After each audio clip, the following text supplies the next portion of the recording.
ओम नमो भगवते त्रिविक्रमाय नमः। जय श्री हरि। नमस्कार दोस्तों, स्वागत है आप सभी का हमारे यूट्यूब चैनल पार्थ हो हिंदू धर्म में। आप सभी पर भगवान श्री हरि की कृपा सदा और सर्वदा बनी रहे। आज हम आप सभी को ज्येष्ठ मास में कथा अध्याय 4 का आप सभी को श्रवण कराएंगे। आइए श्रवण कीजिए कथा अध्याय 4 का, जिसमें वर्णन है विजया की मौसी सती से दक्ष यक्ष की वार्ता, सती का प्राण त्याग, शिव का क्रोध एवं उनके गणों द्वारा दक्ष यज्ञ का विध्वंस। श्री पुलस्त जी बोले कि हे देवर्षि, भगवान शिव इस प्रकार कपाली नाम से विख्यात हुए और इसी कारण वे दक्ष द्वारा निमंत्रित नहीं हुए। प्रजापति दक्ष ने सती को अपनी पुत्री होने पर भी कपाली की पत्नी समझकर निमंत्रण के योग्य न मानकर उन्हें यज्ञ में नहीं बुलाया। इसी बीच देवी का दर्शन करने के लिए गौतम पुत्री जया सुंदर गुफा वाले पर्वत श्रेष्ठ मंदार पर गई। जया को वहां अकेली आई देखकर सती बोली, हे विजय, जयंती और अपराजिता यहाँ क्यों नहीं आई? देवी के वचन को सुनकर विजया ने उन सती परमेश्वरी से कहा कि अपने पिता गौतम और माता अहल्या के साथ वे माता मह के सत्र यज्ञ में निमंत्रित होकर चली गई है।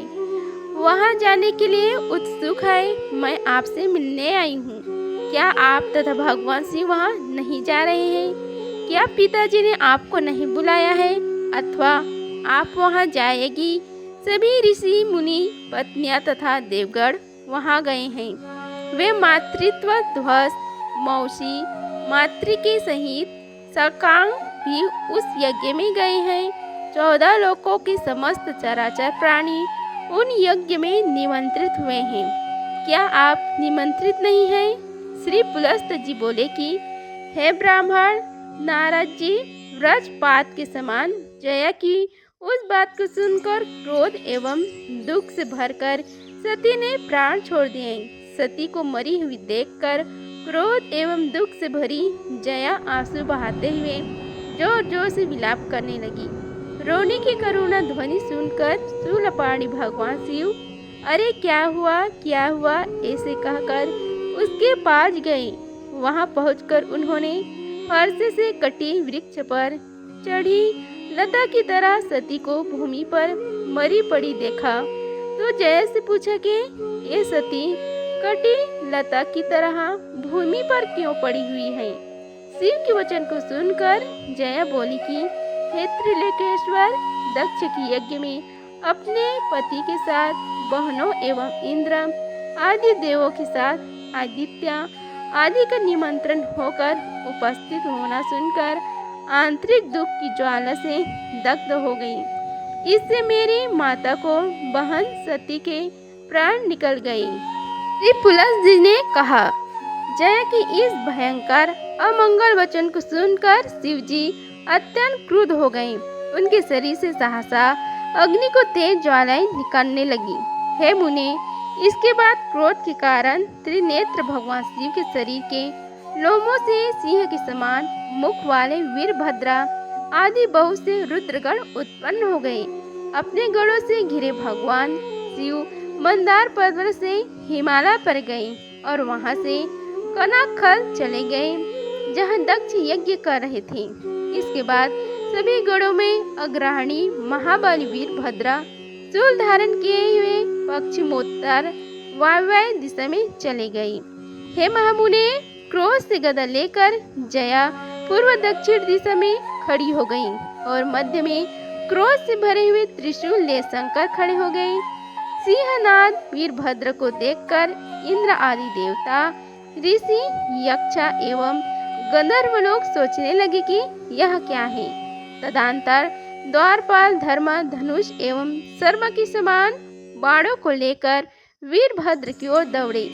सहसा धर्म को आता हुआ देखकर गणेश्वर एक हाथ में अग्नि के सदृश त्रिशूल, दूसरे हाथ में धनुक, तीसरे हाथ में बाण और चौथे हाथ में गदा लेकर उनकी ओर दौड़ पड़े। इसके बाद धर्मराज ने चतुर्भुज गणेश्वर को देख और नाना प्रकार के अस्त्र शस्त्रों से सज्जित हो तथा 8 भुजाओं को धारण कर उनका सामना किया और गौड़ों के स्वामी वीरभद्रा प्रहार करने की इच्छा से वे अपने हाथों में ढाल, तलवार, गदा, भाला, फरसा, अंकुश, धनुष एवं बाण लेकर खड़े हो गए। गणेश्वर वीरभद्र भी अत्यंत क्रुद्ध होकर धर्म को मानने के लिए वर्षा कालिक मेघ के सदृश उनके ऊपर तीक्ष्ण बाणों की वर्षा करने लगे। हे मुनि, धनुष को लिए रुधिर से लथपथ अतएव लाल शरीर वाले वे दोनों महात्मा पलाश पुष्प के समान दिखाई देने लगे।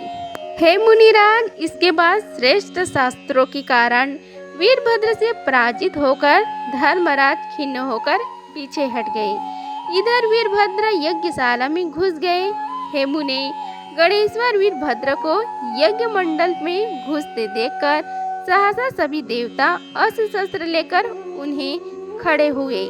हे महाभाग, 8 वसु अत्यंत तरुण, 9 ग्रह इंद्र आदि दिक्पाल, 12 आदित्य, 11 रुद्र, विश्वदेव, साध्यगण, सिद्ध, गंधर्व, पनक, यक्षा, किमपुरुष, महाबाहु, विहंगम, चक्रधर, वैश्वस वंशीय प्रसिद्ध राजा, धर्मकृति, चंद्रवंशीय, महाबाहु, उग्र बलशाली राजा, भोजकृति, दैत्य दानव तथा वहां आए हुए अन्य सभी लोग आयुध लेकर रौद्र वीरभद्र की ओर दौड़ पड़े।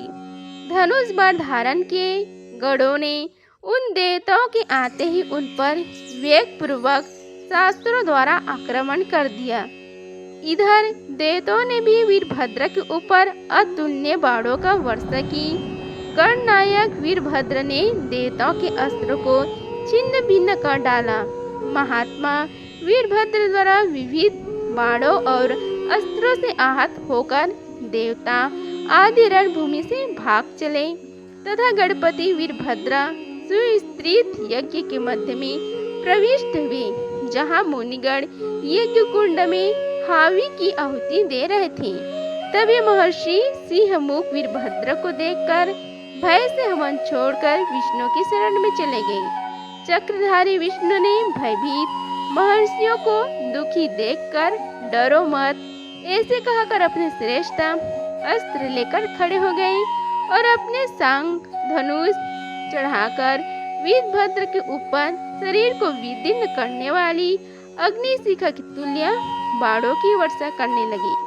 पर श्री हरि वे अमोघ सफल बाण वीरभद्र के शरीर पर पहुंच भी पृथ्वी पर ऐसे ही व्यर्थ हो गए तथा गिर पड़े, जैसे कि याचक नास्तिक के पास से विफल हो निराश होकर लौट जाते हैं। अपने अव्यर्थ बाणों को व्यर्थ होते देखकर भगवान विष्णु पुनः वीरभद्र को दिव्य अस्त्रों से ढक देने के लिए तैयार हो गए। वासुदेव द्वारा प्रयुक्त उन बाणों को गण श्रेष्ठ वीरभद्र ने शूल, गदा और बाणों में रोककर विफल कर दिया। भगवान विष्णु ने अपने अस्त्रों को नष्ट होते देखकर उस पर कामोदी गदा फेंकी, किंतु वीरभद्र ने उसे भी अपने त्रिशूल से काटकर पृथ्वी पर गिरा दिया। इला युद्ध में वीरभद्र की ओर मसूल और हल फेंका, जिसे वीरभद्र ने गदा से निवारित कर दिया। गदक सहित मुसल और हल को नष्ट हुआ देखकर गरुड़ ध्वज विष्णु ने क्रोध से वीरभद्र के ऊपर सुदर्शन चक्र चला दिया। गणेश्वर वीरभद्र ने सैकड़ों सूर्य के सदृश सुदर्शन चक्र को अपनी ओर आता देखा तो शूल को छोड़कर चक्र को वह ऐसे निगल लिया जैसे मीन शरीरधारी विष्णु मधुदैत्य को निकल गए थे। वीरभद्र द्वारा चक्र के निगल ले जाने पर विष्णु के सुंदर काले नेत्र क्रोध से लाल हो गए। वे उसके निकट पहुंच गए और उसे वेग से उठा लिया तथा पृथ्वी पर पटक कर उसे पीसने लगे। भगवान विष्णु की भुजाओं और जंघों के प्रबल वेग से भूतल में पटके गए।